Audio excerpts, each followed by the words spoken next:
Welcome everybody back to day 2 of the Waterline Summit, brought to you by Marketing Humber alongside University of Hull, Yorkshire Water, Ørsted, Yorkshire Energy Park, and for 2021 our COP26 partners, Zero Carbon Humber. Our thanks also to today's sponsors, Humber Zero.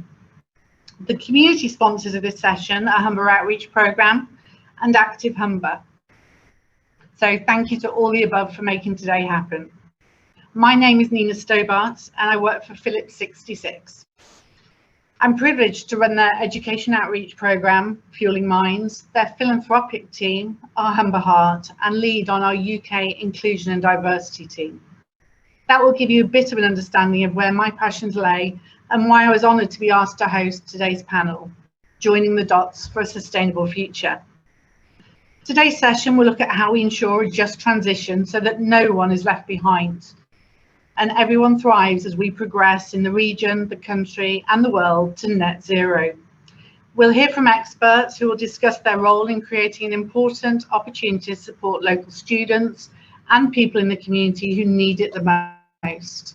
Our discussions today will cover education, social inequalities, climate injustice and the impact of climate change on human health and active living.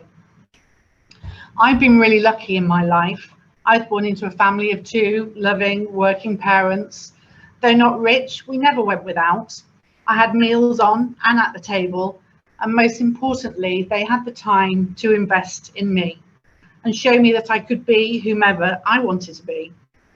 Turns out it wasn't totally true, as Xena the Warrior Princess vacancy had already been taken, which is probably giving my age away. But by having that environment, although I didn't realise it at the time, I was already quite a few steps of many other people that were born at the same time. Through my work in the education, charity and inclusion diversity arenas, I've seen the stark reality of what many children in our region are battling against. They fight just to get a place where many of us were born into. They have to fight to walk through those school gates in the morning. The battle we need to look at as a region is how we help them understand that they're not only worthy of our time, but they are valued. They need to have a feeling of self-worth and a feeling that they belong. And yes, to feel that they too can become whoever they want to be. It's important as we progress to net zero that we value all, and we need the diversity of minds to help us challenge and overcome the challenges ahead. Today, where you start still too often determines exactly where you'll finish. And while talent is spread evenly across the country, opportunity is not. None of us should have to accept this. Everyone deserves a fair shot at life and a chance to go as far as their hard work and talents can take them. By being here today, we're showing we do not have to accept the status quo. It can be changed. We can break down the barriers that hold people back at every stage in their life. The journey to join the dots on social mobility will be far from easy, and alas, there's no holy grail to take us there. Nor can education alone solve or even tackle these challenges, but it can play a pivotal role. Equality of opportunity starts with education, and that's education of life, not just education through school. As Justine Greening said when she launched the government's plan for improving social mobility, unlocking talent, fulfilling potential, we put mobility at the heart of every educational policy. We must raise the standards for us all, and to do so we're determined to leave no community behind, and we will target our efforts and resources at the people and places that need it most. She added, no one should be held back because of who they are or where they are born. The health and well-being of a person depends on a lot of different circumstances.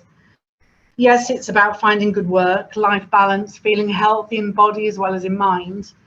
It's also about feeling good about what you do and who you are as a person. It's about achieving personal goals and accomplishing your hopes and your dreams. The World Health Organization defines health, quite rightly, as a state of complete physical, mental and social well-being, and not merely the absence of a disease or infirmity. There are many external factors that can affect a person's health and well-being, and this morning we'll be looking at a few of those areas of social mobility, aspirations and health, and how they're all intrinsically linked. How do we ensure a just transition? How do we ensure no one is left behind? How do we ensure everyone thrives? Well, it's the same as our journey to net zero. As I mentioned earlier, there's no one simple answer, and it will take a collaborative approach. Collaboration is something that the Humber region thrives on, and hopefully they will grasp this the same as we've grasped the decarbonisation. We need to work together for the greater good of the region, the area, and everybody that lives in it. Today we're spoilt. We've got a fantastic panel of speakers who will share their views, covering many of the points I've just touched on, as we discuss what we need to join the dots and ensure no one is left behind, whilst our region, the country, and the world look to a more sustainable future. I'd like to introduce you to some members of our panel. We have Dr. Bruce Charlesworth, who's the Chief Medical Officer for Health at Reckitt's. As well as being the Hull Site Lead and Chief Medical Officer for Health and Hygiene, with over 25 years of experience spanning clinical, medical practice, consultancy, applied medical science and product development, which is an impressive CV on its own, Reckitt's are also COP26's official partner of hygiene. Dr. Bruce Charlesworth will focus on the impact of climate change on health in developing countries and Reckitt's plans for a cleaner, healthier world, embed sustainability in the core of everything they do in their business. We also have Dr. Lisa Jones, lecturer in education at the University of Hull. Lisa is a senior lecturer in education who joined the University of Hull in 2011, and she will focus her talk on educational and social inequalities, particularly those pertaining to issues of social class and socioeconomic disadvantage, as well as climate injustice. We also have Joe Barnes, Managing Director of Sewell Estates. In 2021, Sewell Group received the Queen's Award for Enterprise for promoting opportunity. That's one of the most prestigious accolades for a UK business. Joe will focus on how the Sewell Group contributes to the region through employing local people and investing in developing talent, as well as delivering value for local communities, creating opportunities for people to be involved in projects, supporting communities, charity groups, and pioneering initiatives to support people who need it. And last but not least, we have Natasha Bali, who's Chief Exec of the Children's University. Natasha, I've had the pleasure of working with. She's the engine behind the Children's University, a multi-award winning charity that changes the future of disadvantaged children and children living in the care system by working collaboratively with businesses, philanthropists, foundations and trusts. Natasha is going to focus today on how the Children's University gives local children aspirations of their own for the future. And lastly, I've got a little bit of housekeeping. Now I'm guessing you all know where the loos are, so that one we can skip by. So all I need to add is please use the chat box. It's collaborative. Ask any questions throughout the presentations you may have, and we'll answer them all at the end. We'll also bring as many of the questions as we can, and I'm saying this, I'm hoping it's true. Those that we can't answer, we will try and get back to after the webinar. So I would like to hand over now to Dr. Bruce Charles. Well, sorry, Bruce, I gave you the wrong name. That's okay. Thank you very much, Nina, for the kind introduction. It's always good when someone introduces what the speakers are going to talk about and you think, yes, I agree, that is what I'm going to talk about. You don't have that horrible moment where you think, that's not what I had planned. So I'm pleased to say that is what I'll try and cover off. So good morning, everyone, and thanks for the opportunity to be on the panel today. I'm Bruce Charlesworth, as Nina said. I wear two hats at Reckitt. I'm the Chief Medical Officer for Health and Hygiene, and I also lead the whole R&D site. Started my life my career, if you like, as a doctor. I was once introduced by a panel introduction as this is the person who started his life in intensive care, which resulted in lots of people asking me if I was now okay. It's not actually that I started my life in intensive care, but I did start my career there. So I'm glad you didn't use that introduction. I'm also very lucky to own and live on a farm in the Yorkshire Wolds. So the environment, biodiversity is something very close to my heart. It's something that I think about a lot when we're out enjoying the incredible landscape we live in. So what I'm going to try and do is provoke us to think about the links between health, hygiene and climate change. Talk a little bit about lessons learned from COVID, and also try and outline what we as a global company with some whole roots are trying to do to contribute to that greener world and to the environment. Reckitt's got a deep heritage in Hull. We were founded in the city about 180 years ago. So we're a proud local employer, been part of the local community for many years. And you may not know that the business was actually run by a Quaker family for many, many years. So there's this long history of giving back and a long-standing commitment to providing housing, education, infrastructure, which I know we're going to touch on later in the panel discussion. And obviously in recent years, considerations have specifically moved to the environment. People tell stories of when Reckitt were making blue starch. Apparently the Humber used to turn blue when we cleaned the factory out, which is a horrible thought. Thankfully, those days are behind us, and I think there's much more thought now about how industry impacts the environment. The site in Hull is a significant development and manufacturing site, and we've been exporting and manufacturing goods there since the mid-1800s. There's some fascinating records that date back to exports to Australia, India, Africa in the 1800s, which, you know, imagine the complexity of that. So we've had this far reach to developing markets for a long, long time. For those of you who don't know Reckitt, you'll probably know our brands better. So Nurofen, Strepsils, Durex, Enfa, Dettol, Finish, Vanish. Those are some of the brands that we have and you've probably got in your cupboards or places within your home. So we're essentially a world leader in health, hygiene and nutrition is the way we describe the business. And in Hull, we have research and development on the 7 of our biggest brands, and we have about 1,700 staff based on the site there, about 1,000 in product development and scientific roles that I lead. So what this means is really that we're a global business with a very local presence and local roots. And I think what that gives us is a genuine opportunity to drive change through the products we make, through the brands we have, and through our global reach and connection with the markets. We're very, very connected on the ground worldwide. We have operations in nearly every country. So we have good insight and connection on the ground, even in developing markets. It never ceases to amaze me now. You can go to most countries around the world and buy one of our products in a little store down the street. And you know, it's incredible the complexity to get those products there. What's clear, though, is that at a global planetary level, obviously, there's a complex connection, as Nina touched on, between health, hygiene, climate change and biodiversity. They're inextricably linked. Climate change, no doubt, increases the risk of illness in many ways. There's the direct effects of temperature or pollution, which, you know, first to mind, but there's also the indirect effects of pests, food supply, knock on to different pathogens. A recent World Health Organization assessment actually concluded that climate change is likely to cause an additional 250,000 deaths by 2030 every year, and that will only go up. And then obviously health, education, prosperity that we're going to talk about shortly, and Nina touched on, all impact climate change and are linked together. Hygiene impacts disease, which in turn then interplays with the environment, and of course raises questions then about chemical overuse and what's our impact on natural balance when it comes to hygiene. So there's some really complex issues at play, but we've got to cut through, I think, that complexity and figure out how we implement meaningful change, how we strike a balance between hygiene, health, and the environment and prosperity. And while all populations will be affected, there are some very vulnerable environments, as we know. So island developing states, coastal regions, mega cities, mountainous polar regions, particularly vulnerable, and certain populations, so children. And I think that's particularly evocative when you think about children living in poor countries who are going to not only be exposed to bigger risk because of the nature of their environment, but also for longer.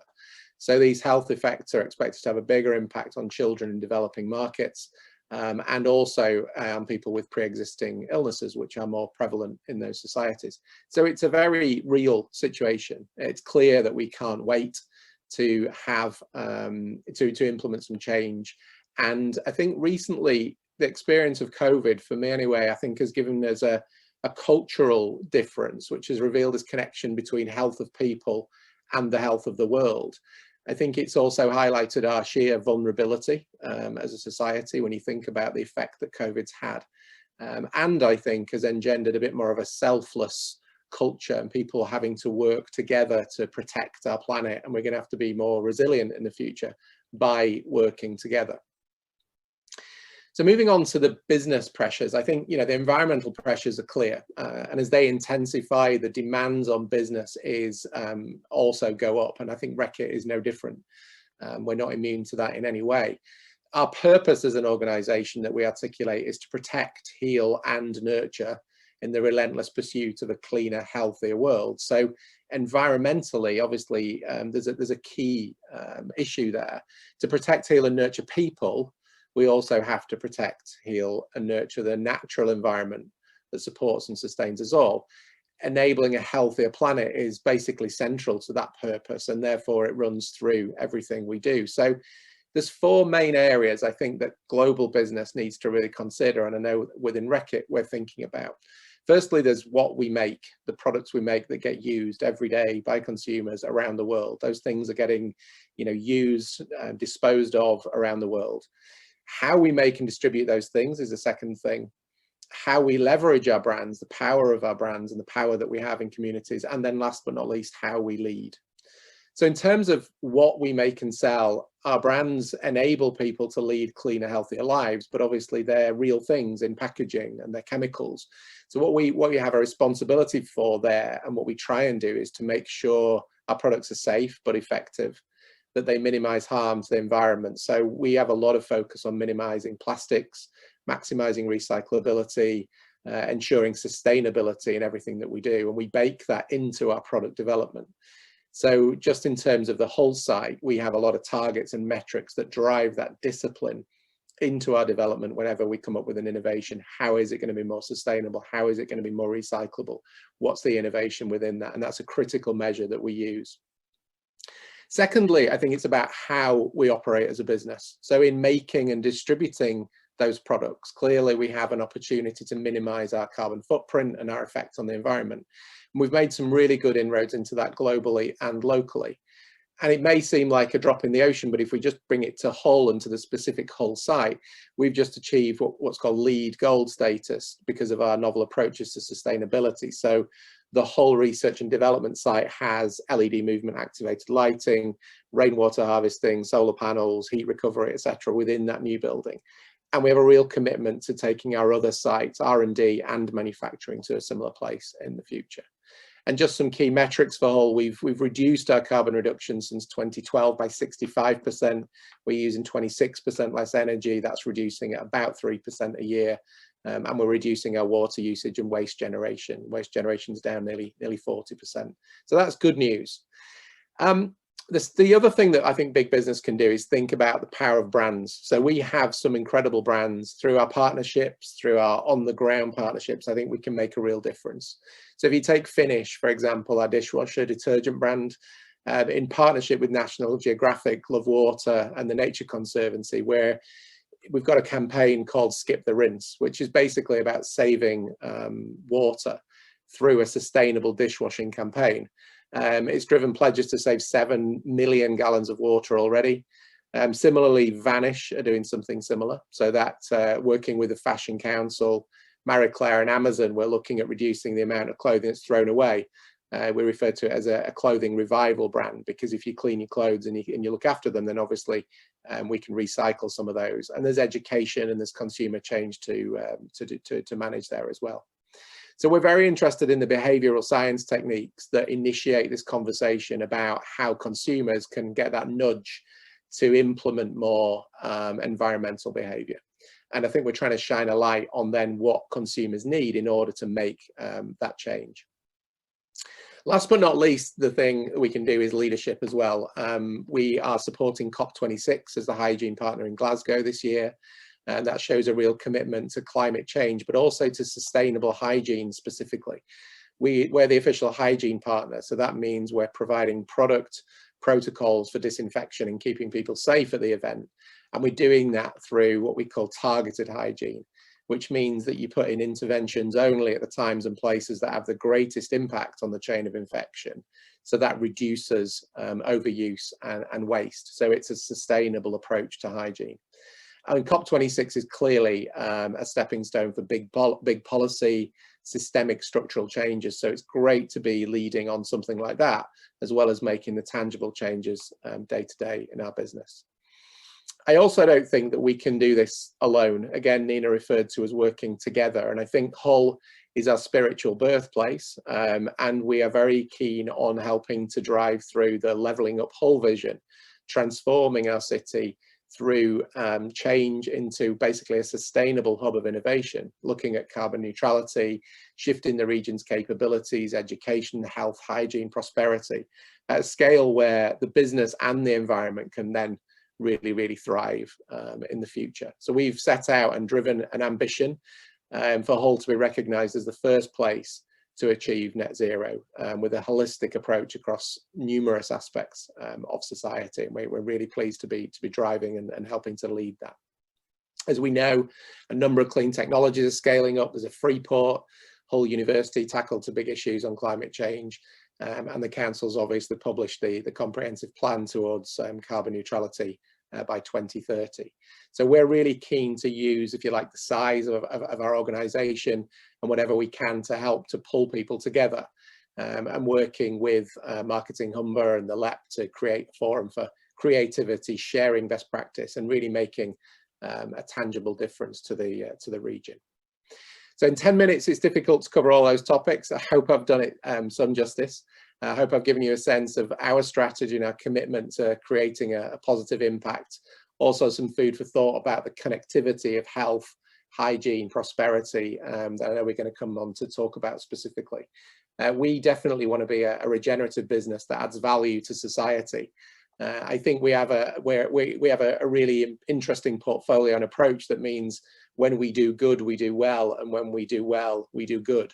And I think that's a nice, unique thing to have when you've got a portfolio in health, hygiene, and nutrition. I'm really hopeful that these lessons of selflessness we've learned through COVID can drive us all, every business, every person, every government, to work together. And I'm sure we can really kind of drive forward this legacy that we leave of a cleaner, healthier world. And we as a business and me as an individual, very committed to that. And again, thank you very much for having me as part of this panel. I'm delighted to be here. With that, I'll hand back to Nina, I think, to introduce the next speaker. Thanks, Nina. Thank you, Bruce. Some fantastic areas covered there, and some questions already coming in for you. But I'd like to pass now on to Dr. Lisa Jones from the University of Hull to share her perspective. Thank you, Lisa. Thanks, Nina. Thanks, Bruce. I just want to start by offering my thanks to everybody who's joined us today for this important topic, which is really close to my heart, and just to say thank you to the team behind Waterline Summit for all the hard work and for inviting me to be on the panel. Could I get the next slide, please, Paige? Next slide. Brilliant, thanks. I begin my presentation not with my own words, but with the words of Professor Diane Ray, a stalwart in championing the cause of working class children and illustrating, in no uncertain terms, for her extensive research, that the English education system has been anything but kind to them. As Diane Ray argues, if you wanted to design an educational system that discouraged and demoralised working class children, it would be hard to come up with anything as effective as the English one. These are powerful words, and words I think about a lot. Working class children, by every single educational indicator, do worse than their middle class counterparts. This is borne out in all the data. An awful lot of time is then spent on thinking, how do we close the gap? How do we help them catch up? But ultimately, we're tinkering with a broken system. Well, broken for working class children, that is, because some, perhaps more cynically, might argue that it is working perfectly fine in helping to reproduce social inequalities. Next slide, please. So what is wrong with the education system? Here I've included some of the key problems. Let's start with the curriculum. Referred to as knowledge rich, the curriculum in England is highly restricted and prescriptive. It limits creativity, innovation, problem solving, and critical thinking. It is, as Diane Ray argues again, a curriculum that gets in the way of thinking rather than encouraging it. On top of this, we insist on maintaining a high stakes testing regime whereby seemingly all that matters is what is measured. As such, teaching and learning is often reduced to crude indicators that focus on test scores for maths and English, used then to compare schools to each other nationally and to enable us to be compared to our international counterparts. This has undoubtedly led to a narrowing of the curriculum, with the arts and humanities in particular increasingly squeezed from schools. Working class children in particular have lost out. In research I carried out in schools in Hull during its 2017 UK City of Culture year, school teachers in not only secondary but in primary schools and creative arts professionals repeatedly told us that time to focus on the arts in schools was being reduced. This was especially the case for schools serving working class communities, whereby the schools were often seen as failing, where not enough children were seen as meeting the standards expected of them in English and maths, and where pressure was on them to improve attainment. Here, time was directed from arts and humanities subjects to English and maths, meaning kids who were already struggling with English and maths simply got more English and maths, rather than time to find something else they loved, were passionate about, or importantly would excel in. This does not even begin to take into consideration the unnecessary stress and anxiety caused to young children along the way and young people, contributing to our low levels of child wellbeing internationally. Within education policy then, and within schools, middle class cultures, values and practices are often normalised and become seen as the way to be, whilst working class children increasingly see their own culture and communities as set as outside of norms and values, as other. Working class, low educational attainment and even failure is then explained as deficiencies with working class parenting, working class parochialism and issues of low aspiration. In this context, working class children are viewed as lacking, as inadequate, labelled as disengaged, as unambitious, as underachieving, as challenging, as problems that need to be solved, as children that need to be fixed, whilst the system itself carries on unscathed. Discussions of social mobility focus predominantly on how we can pluck the lucky few from their poor start to life, rather than address why it is okay for so many children in a country as rich as we are to live in poverty, and why is it okay to have such unacceptable levels of wealth inequality. In such discussions, the school system itself is often unproblematically and uncritically seen as only a route out for the lucky working class children for whom it provides the opportunity to escape. Next slide, please. But what does all this mean in the context of the climate crisis and wider environmental degradation, including the biodiversity crisis? Firstly, we know that poorer and marginalised communities, both between but also within countries, are least at fault for the climate crisis, but yet most at risk from its consequences, and are also least able to recover once affected. As such, climate and social injustices are interlinked, and as the impacts from climate crisis continue, working class communities and working class children will increasingly face these injustices. We also know that at present, teaching and learning about climate change, the biodiversity crisis and sustainability is not an integral part of our education system. Even if you think in entirely utilitarian ways and see education's only purpose as being about producing a future workforce, this is a waste. It's a waste of potential, a waste of opportunity and a waste of talent. We need an education system that supports young people, all young people, to be environmentally and climate literate, as highlighted by Amy Meeks in yesterday's opening session. This is not just about equipping them with tools to understand the problems that are facing us, but to support the next generation and the generation after that to be able to think, to be able to create and to be able to innovate. And whilst we need to recognise that innovation is essential, innovation alone will not solve the problems facing us.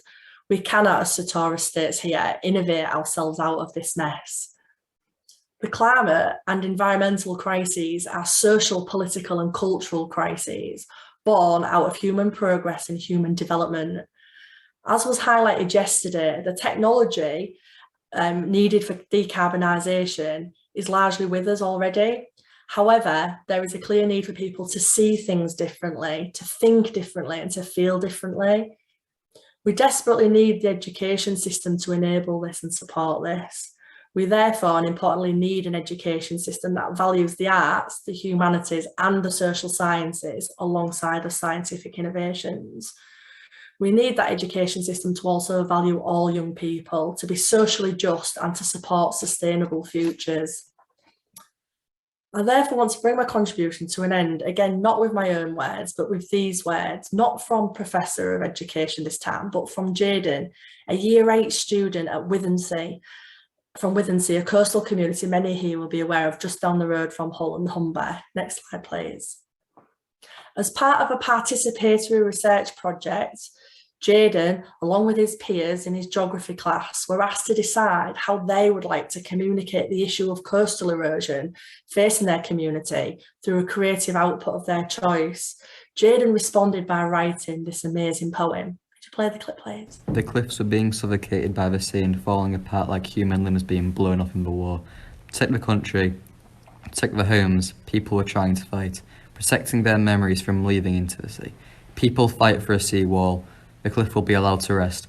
They all thank the cliffs for its protection. Let the cliff sleep for as long as it needs.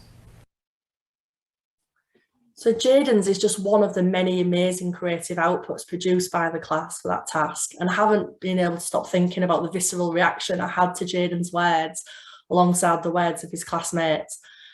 Young people like Jaden have a really important role to play.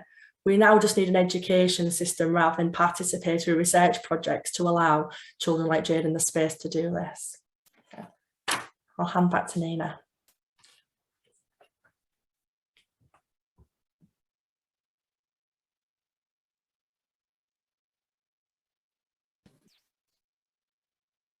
Hi Nina, shall I pick this up? You're on mute. Look at that. Nina. I've managed to unmute myself and fell with the background all on one webinar, so I'll swiftly move on to Joe Barnes, Managing Director at Sewell Estates. Are you unmuted, Joe? I am now, yes, thank you. Thanks, Nina. And I don't know how to follow Jaden. That was amazing. Thanks, Lisa. So just probably to give you a bit of an update and a bit of a run through. Sorry, go back a slide. Thank you. You can go forward a slide, Paige. I don't know if it is. Thank you. That's lovely. The Sewell Group is quite a diverse group. So we have a retail arm of the business, and I'm not talking about the retail arm of the business. I'm talking about the estate side of the business that I'm responsible for. So the Sewell Estates business, our oldest business in the group is 145 years old. Our youngest entry into the group is a year old, and actually, if the observant among you, if we can get the slides back up, I don't know where they've gone, but I can't see them. We'll notice that we've got a to be announced. We've just made an investment in another business this week, and that will be announced hopefully at some point later this week. So we're a diverse business, we're a growing business. We have a collection of built environment businesses across the north of England, a couple of construction businesses, an investments and development arm, and those of you that have been following the Waterline conference will see that. Oh, okay, thanks, Diana. Those of you that have been following the Waterline conference will see that the Yorkshire Energy Park is one of our Sewell investments. So we're doing all sorts of weird and wonderful things in energy around that project. We also have an education and estates investment arm within the investments business that spans Hull and York. We have a facilities management business, a consulting business, a data mapping business. So yeah, we're I don't know if we've got a short attention span or we're just like buying new businesses and developing new businesses, but we're up to all sorts of interesting things in the group, which gives us some great career opportunities for people as well, and some great opportunities there. So moving to my next slide, which you can't see, I will just keep talking until the slides rectify themselves. We're really big believers in the group of giving people a break, and alongside our more traditional recruitment, we always encourage people from less traditional backgrounds to be given a chance to shine in our team. And we're really proud of having this peripheral vision, because it's really helped us access some fantastic talent over the years, many of whom we have. Thank you. Many of whom we have a number of success stories in the group, but some of those people have gone all the way from apprentices right through to board positions. And giving people a chance from a broader section of society, which I have to say, it's ridiculous that we're even having this conversation, that we have to make special efforts. But unfortunately, because of the school system, Lisa's right, and people that come through the traditional routes are, they're great, but that's only part of the story. And I'm all for, and the team at the Sewell Group are all for encouraging people who are coming perhaps from a less traditional background. That might be that they're coming from, they haven't necessarily performed that well at school, they've not been through the university route or through the education route, they don't have a family network that supports them or can get them opportunities. They may have learning disabilities or physical disabilities. We have applicants every year and encourage applications from ex-forces personnel who struggle once they get into civilian life. So we're always looking for where that creativity and innovation might come from. And indeed, as Nina mentioned at the kick-off, we were humbled really to receive the Queen's Award for Enterprise this year on the back of some of the work that we've been doing. But what I would say is this isn't philanthropy, if I can get my teeth in and say it properly. This is good business sense. This is about making your culture as rich as it possibly can be with the personalities and brains and energy and appetites from all these different backgrounds. So that's all we're doing. It's just good business sense. Could you play the film, please? This short film captures some of our success stories. My work ethic has always been really strong. I've always said to them, don't ever just assume that I can't do something because I'm a single parent, and they've never done that. They've always given me the opportunities to say whether I can or whether I can't, and Sewell have been really supportive with that. My work experience has got me into this role, basically. Obviously they're aware of my autism and different things like that, so they're with me put steps into place of what works best for me really on the day-to-day job. I guess just to have that understanding of everyone learns different really. I had no prior construction knowledge, but I think this was I was willing, and I was able to give my all for the company. I remember going home and I told my family about it, and they're really pleased. So do a lot for the local communities, schools, hospitals, stuff like that. They give stuff back to people, so I like to be involved in what's going on the company. The community is supporting you, so why not support the community? And it's about supporting each other as human beings, because every little bit helps. It's the best of both worlds, really. It's the planning and development, but for public sector, so for health and education, you really do feel like you're making a difference. I get a bit of pride in myself knowing that healthcare centre is going to provide those health opportunities to my family and people I know. It's really focused on what can be done to the community and, make a long-lasting effect, I think. We've got a really strong family culture. A lot of our people have grown from within. We very rarely recruit externally for management or supervisory positions. They're all from internal. It doesn't matter if you're having a good or a bad day, they don't judge you, they're just there for you. It's really good, that's why I like it here. If you don't enjoy coming to work, then what's the point? Ever since I got commissioned by Sewell to do this, I've met a lot of great people. They just let me be me.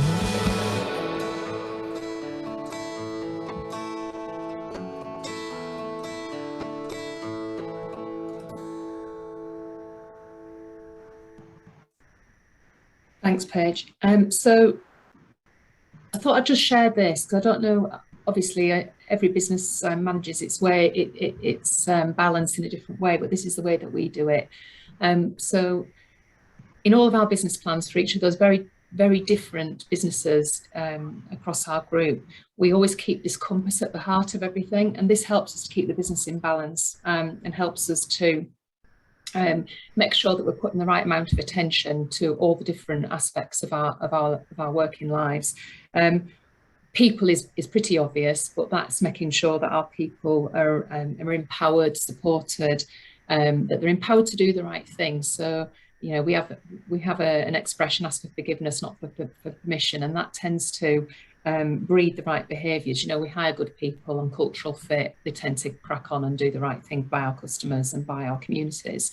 And just to note as well that our team have managed to secure us a place in the Times Top 100 rankings for several years running, and that is because of them. That's nothing to do with the likes of me. That is because they are engaged and engage each other and work as a team. So that's all good stuff. But of course, your team are one thing, but without customers, you're nothing. So again, we always treat our customers in a longer term partnership, and that's important, particularly with this wider agenda of sustainability, because you know, we have to make decisions and make recommendations to our customers that may not suit them all of the time, particularly with some of this new agenda around. It's not really new, is it? We're all quite late on making the progress that we should be making, as has been picked up in this conference. But the idea of sustainability and environmental sustainability is particularly key, and we often have to have some very honest conversations with our customers and then with us as well about what we could do to be better at that, and move towards those problems, not run away from those problems. If we don't perform, we can't do all the nice things we like to do, delivering excellent quality and service and training our people and doing lots of social initiatives. So we have to perform and make sure we're actually a business that is profitable. But we always try to leave places better than when we came. And that is not just about the physical environment, and that can be hard and soft physical. I mean, it's about the human and social capital as well, and that's core to our message. And this gives our people a bit more of a purpose as well. Next slide, please. And the transition to zero carbon means that our business is having to adapt along with all of our customers. And that's not just in how we do business, but it's in what we deliver as well. So each of our different businesses is on a different journey, but we are in this transition really committed to it being a just transition. And I mentioned in a board meeting at the start of this year that I'd seen these figures, and just so that you understand where we're coming from on this, the claimant count has obviously gone up. I don't know what it is today, but that's what it was a few weeks ago. And if you look at just Hull, so we look at, you know, we're covering a geography across the north of England, but you'll see from this list, there are lots of parts of this country that are not in a great place from a claimant count point of view. And unfortunately, young people are disproportionately affected by this. So, you know, a lot of those entry-level jobs have become either untenable because businesses have struggled, or they have become the main job for a breadwinner in another household. So younger people are really struggling to get into work. And my view was, is it as a good business that prides itself on looking after its people, if we couldn't do our bit to try and do something in the geography that we work, then we might as well just give up and go home, because you know, within that claimant count there will be lots of untapped talent, a latent talent pool, if you like, that can't access opportunities for all the reasons we've discussed already. And so something has to change. So we thought we'd have a bit of a go at doing our own little piece locally. Could you put the next slide over, please, Paige? Thank you.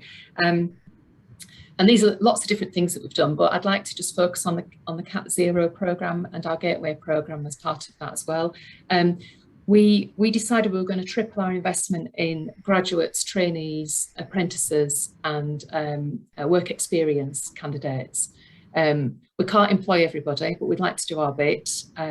We certainly want to employ more people than we potentially need, because we need to build the succession talent pipeline for our business. And so we've done lots of things. So we have increased.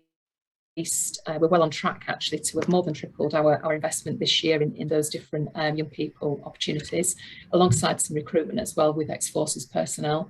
But we did a project with CAT Zero. These were people that were classed as, it's a horrible expression, but NEETs, not in education, employment and training, and had found it difficult to get into work. We offered we approached CAT Zero and we offered 20 places, funded work experience places over the summer to give people, because we can't employ everybody, some decent work experience to put on their CVs and some you know, really good opportunity to work across the business. We had people in every part of our business. We ended up with 12 because CAT Zero said there was 12 people that they felt were ready for the opportunity, because of course they've got to be ready. we're going to continue this programme actually with Cat Zero and keep doing it because it was such a success. We had 12 fantastic people join our business over the summer. They did fantastically well, I have to say. You know, some of them had not worked before, some of them, one of the trainees was straight out of school. We've employed one of those people. There's opportunities for maybe 1 or 2 more coming up, and we've encouraged them to apply. And this is following the work experience, and a number of them have gone on already and secured employment, full-time employment. So it was a tremendous success. The people that haven't yet secured employment all got benefit from doing their work experience and are now putting that on their CV to try and get themselves involved in other opportunities. So, you know, my view is if we can do that, everybody could do that kind of thing. And you know, as I said, from 12, we've probably got at least a couple that we would want to hope to secure for the future for our team. So it's a great thing to do. I'm not saying it was without challenges. It was hard work for all of us, I think, and certainly the members of our team that acted as buddies through to the Cat Zero participants. But you know, if we're going to really ensure that our transition into a new economy is fair and just, which is absolutely critical to our mission, I have to say, then we have to take risks like this, and we have to invest in people in this way. And we can't just accept the finished article all of the time, because we are missing a massive part of the labour force that just needs that encouragement. So I would encourage any business to think a bit more broadly about their recruitment. As I've said before, you know, talent, this isn't about philanthropy, this is about good business sense, and talent doesn't know about postcode discrimination. You know, talent can be in every postcode in our area. We just need to go out and find it, but you might have to hunt for it because it's not necessarily always there and obvious. Next slide, please. You can skip this one as well, please, Paige. Go on to the next one. Thank you. In our core work, we also we work with a lot of public sector clients, so we always ensure that at least 80% of our construction projects are using local labour. Now we're a principal contractor, so we have some direct labour force in the construction team, but most of it is subcontracted. So of course, what does that mean? Well, that means we use local businesses, and I would again encourage any business that is watching today to use your local labour force, because your local business community, if you use them, our experience has been they will be loyal, they will prioritise you as a customer, they will become part of your workforce, and it becomes very easy, therefore, to have that wider impact on the community that you're serving, because you automatically would go to them because they would be your first choice anyway. So yeah, look local first, and we try and do this across each of the geographies that we serve. So in the area that we're doing the project, we try and use local labour and local supply chains where we can. And that's it from me, really. I think we're in a really interesting period in the UK economy at this transitioning to a new economy. Somebody said something at the launch event yesterday about let's make sure that we go to you know, when we transition, we are going to the high value jobs and not just scraping around at the bottom of the barrel for the low value jobs. I hope that you've all you've seen today from some of the stories that I've mentioned today, that you know, somebody may come in from quite a humble background, but actually might end up leading business. And I think you've just got to be brave, and you've just got to have confidence that if you support somebody, they will give you their career, they will give you their all, and it's well worth doing and investing in people in that way. Thank you. If I could pass back to Nina, that would be great. Can indeed, Jo, because I'm unmuted. I was just quickly sorting my CV out to apply for a job at Sewell, so very impressive talk. We're always looking for talent. We're now going to pass across to Natasha Bali from the Children's University, and Natasha's going to share her thoughts through her work on the aspirations and how we can support the children in our area. Thank you very much, Natasha. Thank you, Nina, for that lovely introduction and inspiring start to the session. And it's lovely to see so many key themes being reiterated throughout each person's presentation. It's a privilege to be part of such an esteemed panel, and I'm going to touch on what our work at Children's University means and what we do to support local children. So Hull and East Yorkshire Children's University was established in 1996 We're a charity that works to raise the aspirations of children living in foster care and children growing up in disadvantaged areas in Hull, the East Riding, and Grimsby. Why do we do our work? Because very sadly, 31% of children in the UK grow up living in poverty. Opportunity and inspiration is the way out of poverty. I don't know why, I can just see Nina. Can everybody see me? I'm hoping that you can see me. Okay. Next slide, please. We couldn't do our work without the support of all our funding partners and the general public. We support social mobility through our work, and I'm going to explain how we do this. Next slide, please. So I'm going to tell you a story about a child that we are currently working with. If you look in the photo in front of you, on the right is a little boy, and I can't tell you what his name is because he's in social services. So I'm going to refer to him as D. He's a little boy who is absolutely obsessed with renewable energy and wind turbines. Unfortunately, he's had a really difficult start in life. So D was taken into the foster care system when he was just a baby. His mother actually tried to kill his father. She was incarcerated, and then when her prison sentence was finished, she was sent back to the country that she'd come from. And his father has drug and alcohol issues, and unfortunately, D doesn't get to see his dad very often, maybe once or twice a year, and his visits are supervised. So he's had a very challenging start in life. And I had the privilege of taking him and another child to C4DI for a really amazing experience there, where we got to drive a Tesla car. They didn't drive it, I did. But we picked children who were interested in renewable energy. And D was one of those children that came with us. And he was upstairs in the boardroom at C4DI, and he was looking out across the expanse of the Humber River, and you could see Siemens in the distance.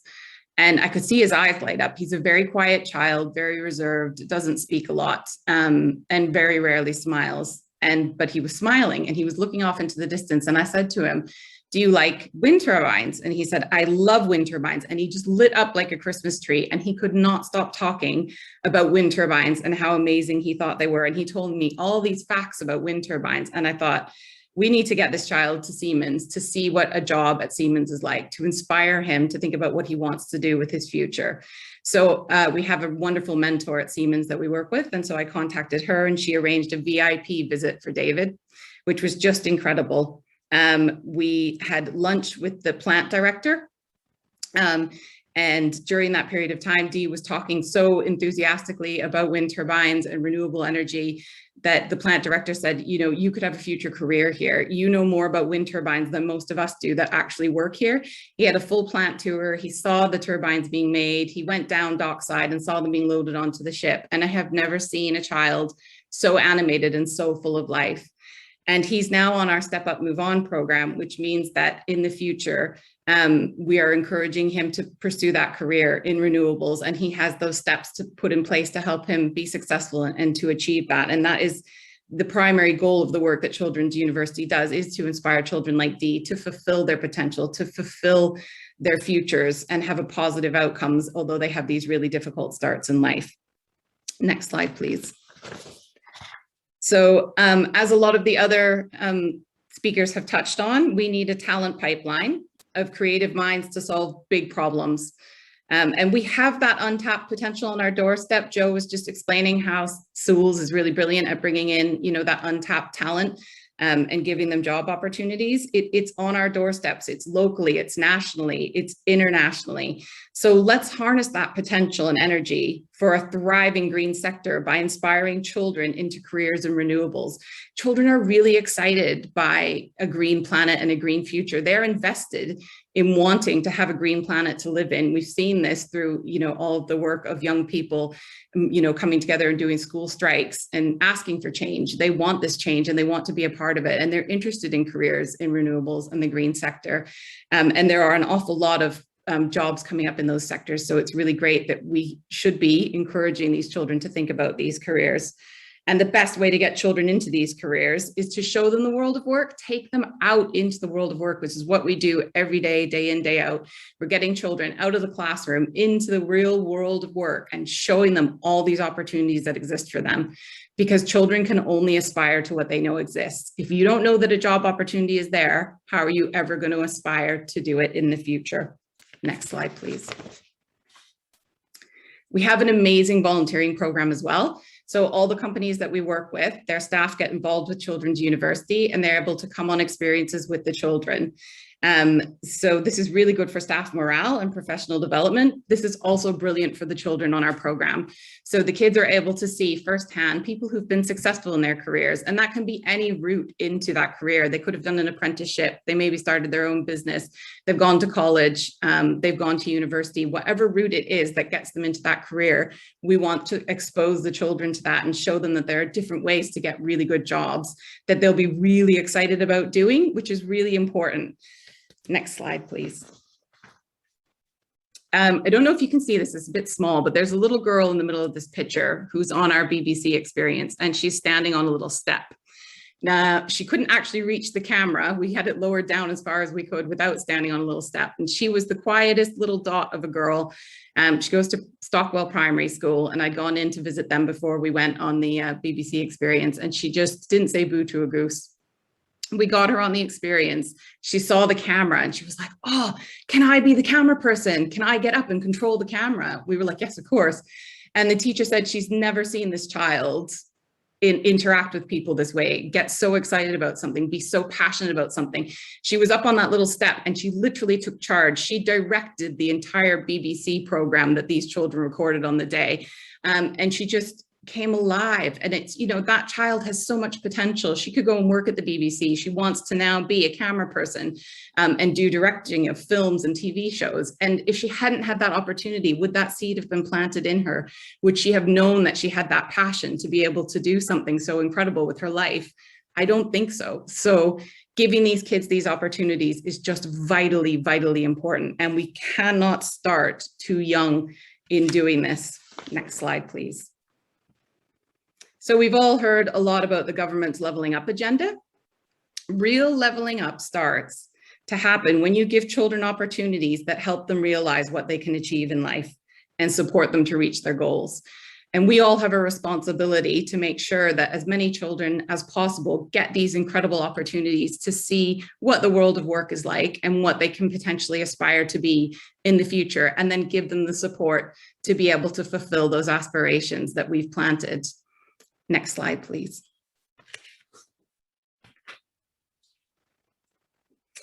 So it's vitally important that this work starts in primary school. And I've had the privilege of working with children for many years now and going into many primary schools. And I'm always shocked at the number of children who don't know what they want to be, but that's normal at that age. Don't have any clue though about what kind of options or careers are available to them. Don't know anything about the routes into employment, how to get an education that would get them into the kind of job that they want to do. And even more shocking is the number of children. I've had a child as young as 6 years old say to me, I don't need to get a job because the government's going to give me money. You know, that is absolutely shocking when a child as young as 6 says that to you. And that is ingrained in the culture of some families, unfortunately, from day one. And the way that we can break that cycle of intergenerational unemployment is to show children what the world of work is really like and get them inspired from a very young age, because they're already deciding what they're going to be and who they're going to be in the future from, you know, from day one, really, from birth. But all those preconceived things that they hear and preconceived notions that they think about themselves and what they can achieve are firmly ingrained by the time they get to secondary school. You really can't start too young, which is why we focus on Key Stage 2 predominantly, but year 3 to year 6. And we get these children out on these experiences and we give them these opportunities and they go on to bigger, better things in life. Next slide, please. So why is this so important? I think if you take away anything from my presentation today, I hope it's the passion that I have for the children of Hull and in our region in East Riding and Grimsby, and how much potential they have and what they can achieve, you know, echoing Joe's words. But a young person who has 4 or more meaningful encounters with an employer is 86% less likely to be unemployed or not in education or training. and can earn up to 22% more during their career. For me, that is just staggering. 86% less likely to be unemployed. How amazing is that? 4 opportunities to engage with employers throughout their education is all it takes to create this kind of fundamental shift in where these children are going to end up in life.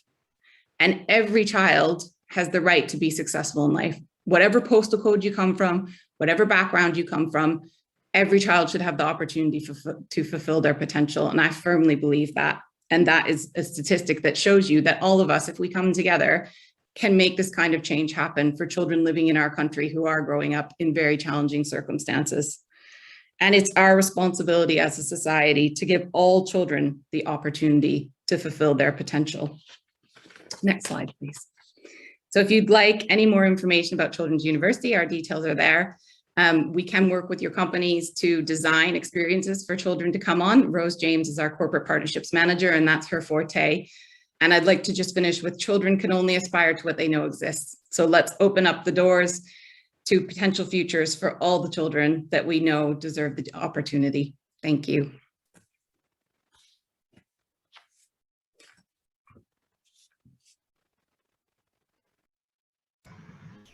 My pregnant pause while I unmute myself, Natasha.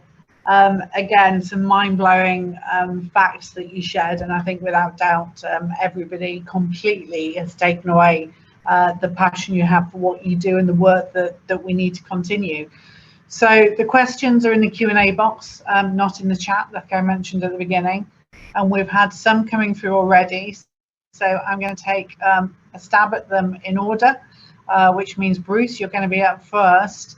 And we've got a question: how can branded consumer good companies balance the need to promote consumerism and a high percentage growth with the environmental cost of that growth? We need new business models to balance this. What are Reckitt's doing in this arena? It's a great question. I think I mean, I touched on some of it, so I'll reiterate and build on some of what I said. I think when it comes to innovating more sustainably, that's a key thing. What we're doing in that arena is we have a very strong mandate for all our innovation around an innovation sustainability index.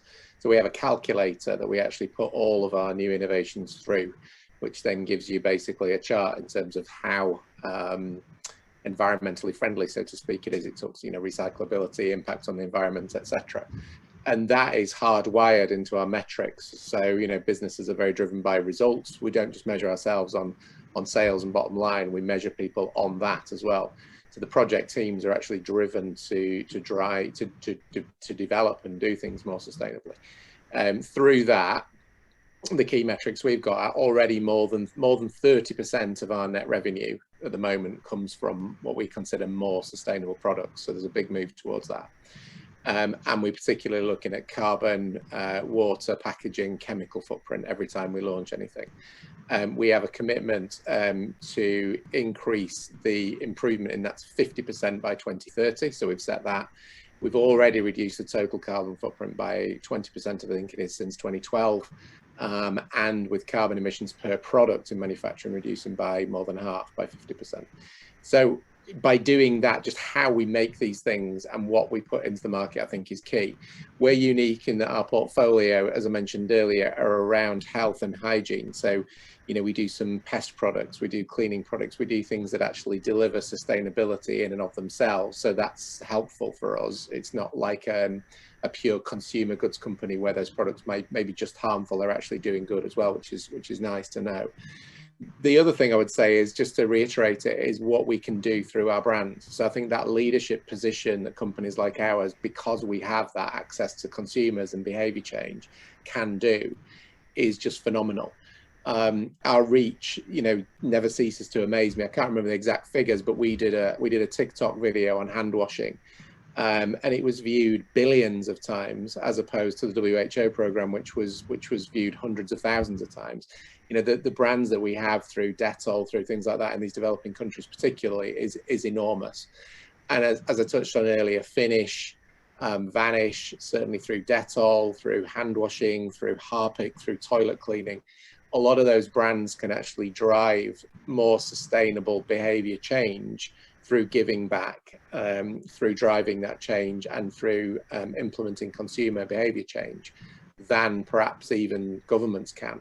So I think that's one of the things that we're absolutely committed to, is using our brands for good, which I think is as important as the actual getting the products right in the first place. But sustainable innovation clearly is absolutely key. Thank you very much, Bruce. I think you're popular in the Q&A box. I'm going to skip the NHS question until I get a grip around who I think could answer that. There's another one which is addressed at Cyril, but probably applies to more. Somebody keeps writing and bouncing my Q&A box. Let me scroll down again. Construction, retail and transport are all sectors that are at the heart of the climate change. What is Cyril or any of the others doing to prevent being disrupted in this area? Now, I know you've already answered, Bruce, about your new buildings, so I think we've already ticked that off. How are you looking at, do you have an impact on retail or transport of your goods? Yeah, I mean, obviously the downstream, the logistics, all of that, we work with all of our partners in order to make sure that everything we do there is more sustainable, you know, looking at distribution models, things like that. I think I touched on it, you know, the reality is we do export, we make products for the US market and the UK, you know, is that ideal? We do that for lots of different reasons. So I think looking at the way in which we do that in the future, where we make things, the transportation, certainly packaging, both primary and secondary packaging, you know, we're very involved with things like shelf life. We can determine, we can help with that. So minimizing waste, helping with prediction of stock so there is less waste, you know, those kind of things. So working through our partners and our distribution network absolutely is key. But I think, you know, you touched on it earlier, I think we've got to make sure that all our sites are operating in the right way. You know, whether we like it or not, we have offices, we have labs, we have factories. We know that, we acknowledge that. I'm not going to pretend we don't. But I think, you know, the metrics I gave for Hull, which is a site I lead, are, I think, pretty impressive. And whenever we build a new building or do anything, I think we've just got to make sure that we're doing all we can and getting that external accreditation. I think the fact that we got LEED Gold accreditation for Hull is, you know, it's the big thing. It wasn't just us saying, oh, we'll do something to make this good. It was setting the bar really high. And then getting an external accreditation for that, which I think is critical as well, because you've got a different lens on it, you know, critiquing you rather than you coming up with your own standards. Thank you very much, Bruce. Bear with me, I've got questions going Nina, into do you want me to answer something about the on the construction side? Buildings. Yeah, that would be great. Thank you very much. Yeah, so I guess it probably, when I saw this question, I thought it probably splits into how and what, really. So I'm probably not best placed to talk about the retail side of our business, although probably just worth saying that the petrol forecourt business is as much about the convenience stores and the community hubs it provides as it is about the petrol and diesel, and obviously that model will change naturally over the years anyway. But in terms of construction, what I would say is that there's a couple of things really. On the how, so how do we make sure we're not you know, subject to disruption, I suppose, from other forces, competition, or all the rest of it, changing technologies? Well, we do have quite a flat structure as a group, and we do encourage our people to be quite challenging and belligerent, and to speak up when they think that we're not doing things in the right way. So we do reward that kind of behaviour, which I know isn't rewarded in some big corporates, but of course we're not a big corporate, we're a regional company, it's not a huge company. We listen a lot to our customers and try and help them find solutions at the front end, rather than everything just being what comes out in the tender documents. We're not complacent, and what we've done to avoid being complacent is a couple of things really. One way of doing this is our construction businesses, of course, we've got two construction businesses and they are standalone businesses, but we've got a group of businesses that work further up the food chain. So we often work with customers, working out whether they even need a new building to start with, or whether there's a different way of delivering their service that doesn't require the built environment to change. And if it does require a building, can they use what they've already got in a more effective and efficient way, both cost effective and generally more sustainable way? If they do need a new building, we build to BREEAM excellent standards and make sure that everything is environmentally efficient. And we also build in longevity for those buildings. So we're using the products that would last the longest, be the most effective and efficient and cost effective, as well as environmentally sound. We're also doing an awful lot of work on partnerships with materials companies to look at modern methods of construction and how best to build on-site, off-site, with products that will not just address the environmental, the kind of, I guess, the efficiency challenge for these buildings, but will also help us deal with climate change. Because that, for this part of the world, is even more important, isn't it? That we can recover those buildings quickly if there is an event, a flood event, for example.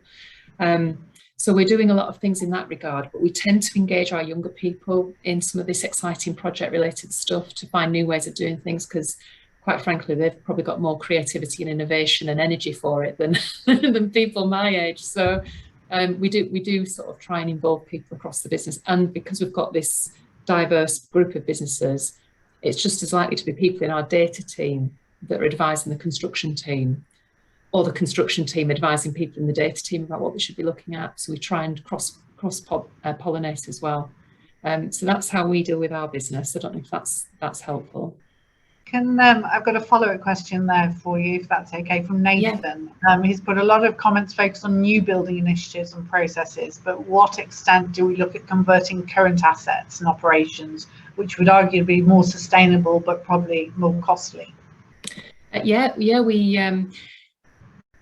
One of the things that you might think is a bit strange, we have a consultancy company, an estates advisory company called Shared Agenda, and we work a lot with the public sector, and we challenge their investment in new, because often when people look at their old estate, they often think, well, I need a new building because this one's had it, you know, and I need I've got a new service model, I've got some government cash, I need to do something different. So we work with those customers to work out to work out what they actually need, which you might think is a pretty obvious thing to say, but of course what they actually need is difficult, because, for example, in the NHS, they're constantly looking at new service models for delivering services. Some of those are virtual, some of those are remote, some of those require more space, some require less than what they've currently got. So you have to really work with them on what are we trying to achieve here? What's the objective in terms of patient contact and public health? And then work through our consulting team is the team that does this. They then work out what the solutions might be for the NHS to consider. We always include refurbs and reuse of space if we possibly can, if there's an appropriate solution. And then, you know, it's not always more expensive. It's usually cheaper to refurb something than it is to build something brand spanking new. Now, whether it'll necessarily have the length of life that a brand new building will have is another consideration, because you've got to look at the whole life costs of a building. And you know, it might be cheaper to do it, but actually when you wrap in the energy costs, because you've not been able to do the ground source heat pumps, whatever else, then it's you've got to look at the whole life cost, which is what we tend to do in the analysis. But services change that often, and the demands on the public sector are increasing all the time, that they have got to find ways to use their estate better rather than just building new, because the money's not there to do it. So we do a lot of that. And I've got a bit of a thing for old buildings, so I love an old building. And if we can, we're doing a scheme at, this is not an NHS scheme, this is a commercial scheme, but we're doing a big scheme at over in Wakefield at the minute called Rutland Mills. And that's the refurbishment and reuse of redundant mill estates that's been sat empty for donkey's years. And that's for a fantastic new multi-use space with hotel and recording studios and restaurants and bars and living spaces and workspaces. It's fantastic, but you know, they are challenging buildings, but they are beautiful buildings if you can reuse. Thank you very much. Natasha, we've got a flood of questions for you.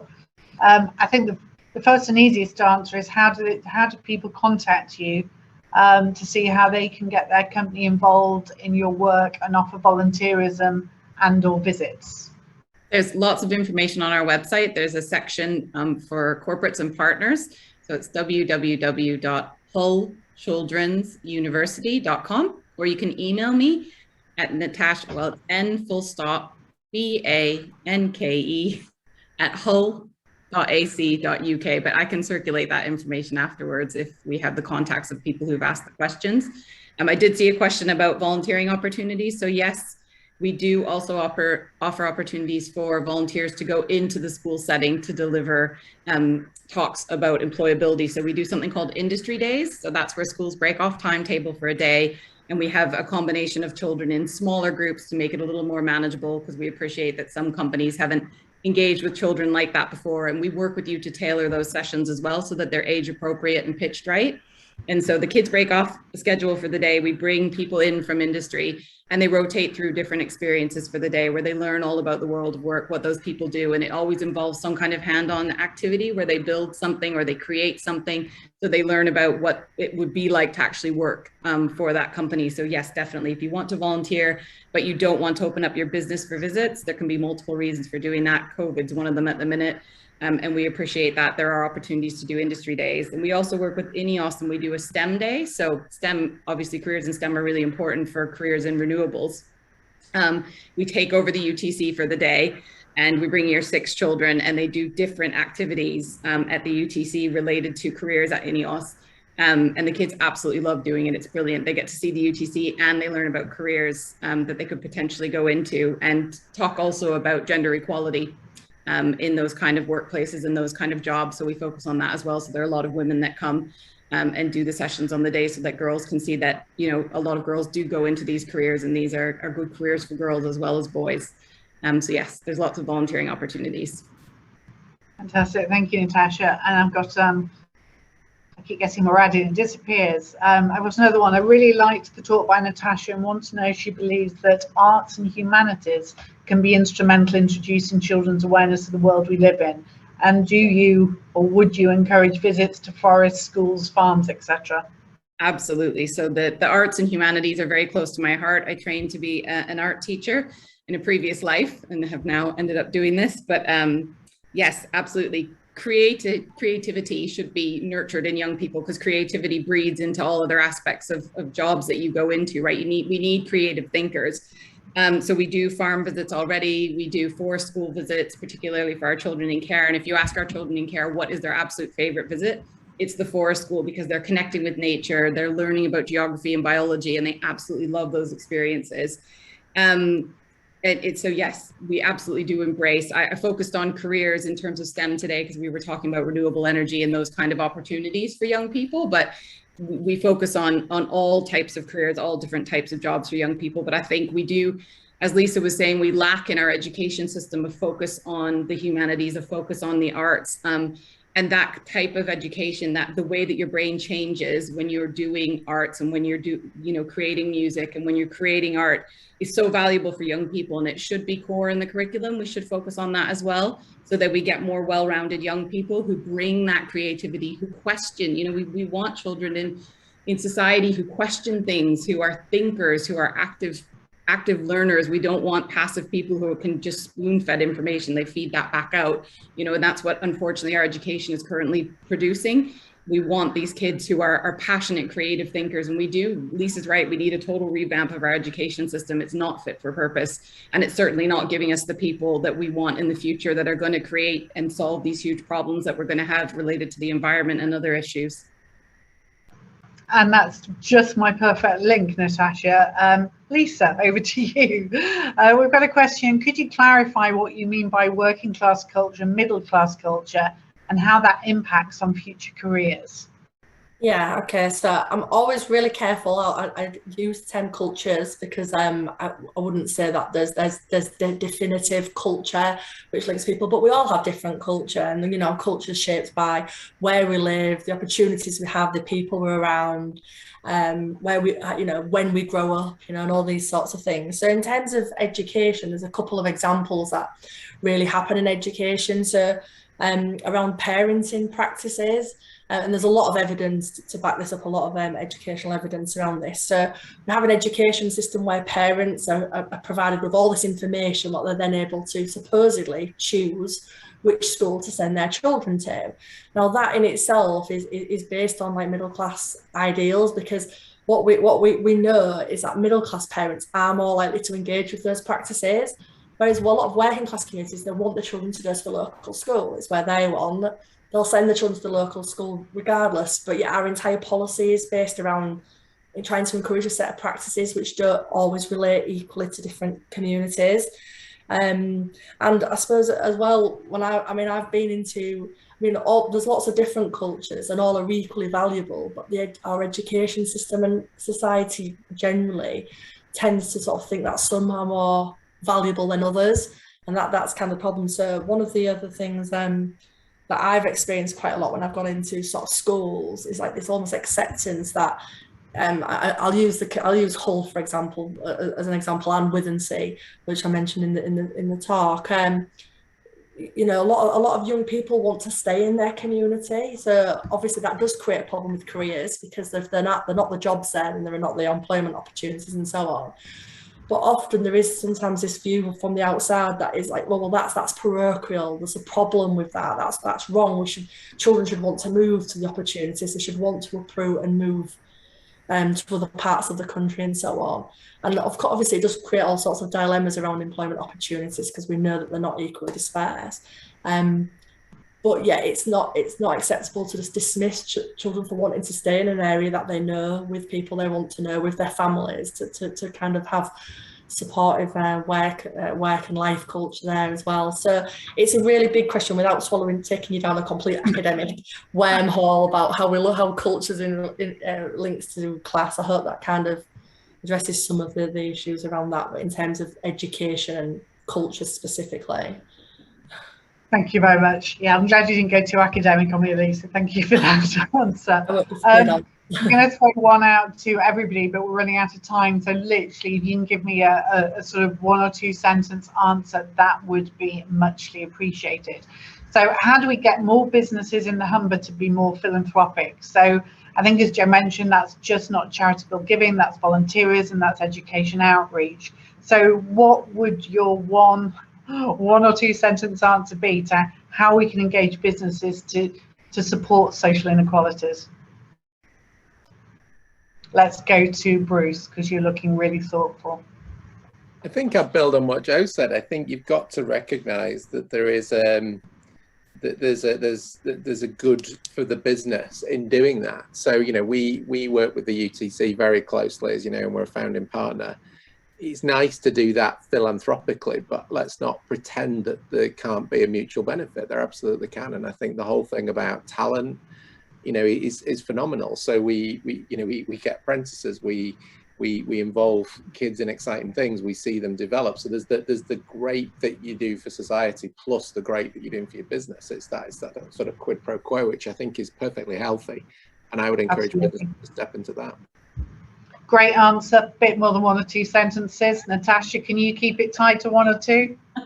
I think it's about making it easy for businesses, you know, because working with young people and children can be challenging, and certainly you have to know where to pitch things at. So working with, obviously I'm quite biased, but working with organizations like Children's University means that you have a set of experts that can help tailor experiences and make it easy to be philanthropic and get children into the world of work.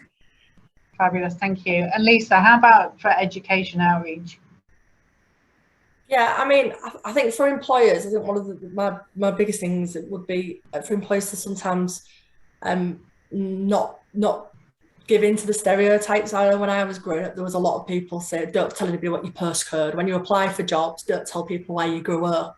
So there's this real shuttering sometimes that thinks kids who live from that area must be bad. Don't take the risk on them. Let's go to kids who live in this nice area. So that would be the thing. Just take the risk and don't fall for the deficit headlines. Yeah, I can remember being told to take comprehensive of my school on my CV, which is bonkers when you think about it. Joe, I'm not going to come to you because I think you covered it all in your answer brilliantly, and we're sort of running out of time. So I'm sorry we haven't got to all the questions. We've got to most of the questions. and there's some brilliant ones. So thank you for everybody's participation.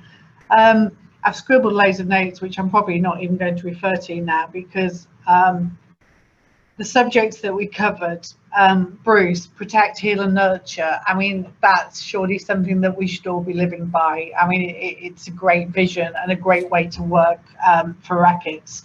I think our region is one of the largest emitters in the area, and that's probably not something we should be ashamed of. We are, because we produce so many essential products that people use every day, life-saving products, life-enriching products. So the challenge is for us as companies to work out how we do that in a more environmentally friendly way. And to do that, we need the talent. And Joe's comment, talent there, it's not always obvious. Absolutely right. And you know, many of us, especially probably the larger businesses like we are, get so many applications. We're probably missing out on the talent by doing computer sifts. So maybe we need to be looking at how we can, you know, manually go through the sort of 1,200 applications we get for a job, because we're not getting the best talent. One, if everybody's not applying for the role because they think it's not a role for them or they're not good enough. So we need to get that enthusiasm into the children, which is what Natasha's doing. We need to look at early interactions. We need to look at how, as a business and as a region, we can open the eyes of the students that are already very switched off, as you said, at a very early age, which is such a crying shame. Joe said philanthropy isn't just charity, it's good business sense.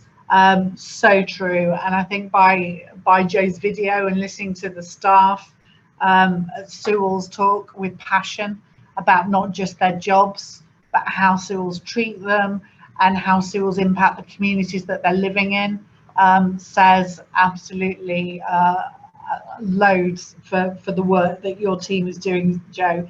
And also, you didn't say that Sewell's won the Queen Award.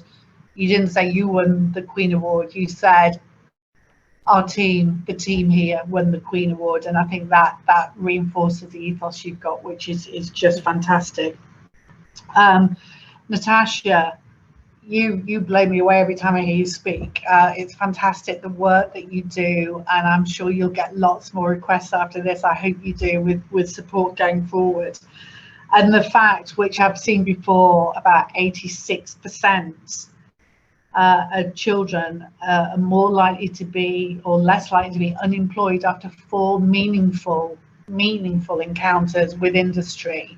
And as Lisa added, you know, the education system is broken for a lot of students.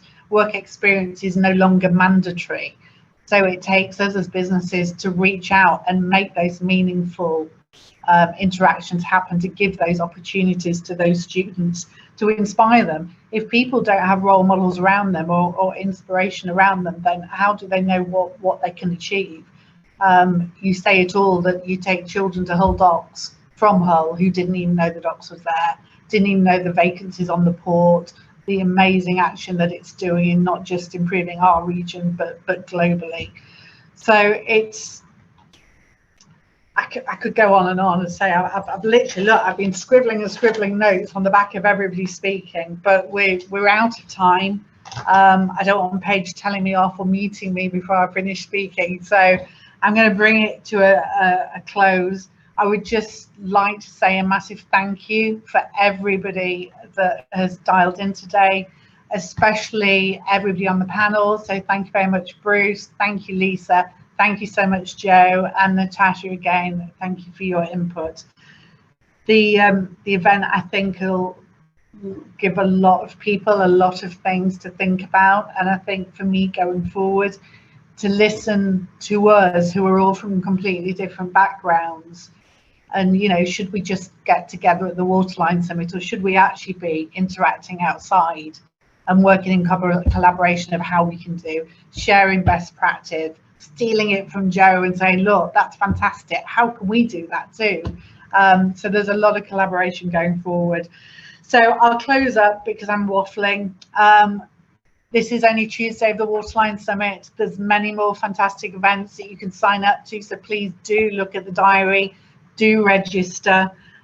There's the Visit Hub throughout COP26, so please follow Humber, Marketing Humber's presence there in Glasgow, and do join us tomorrow for the Clean Road Transport Day, which may answer some of the questions that we received today as well. So thank you very much, everybody, and goodbye from me.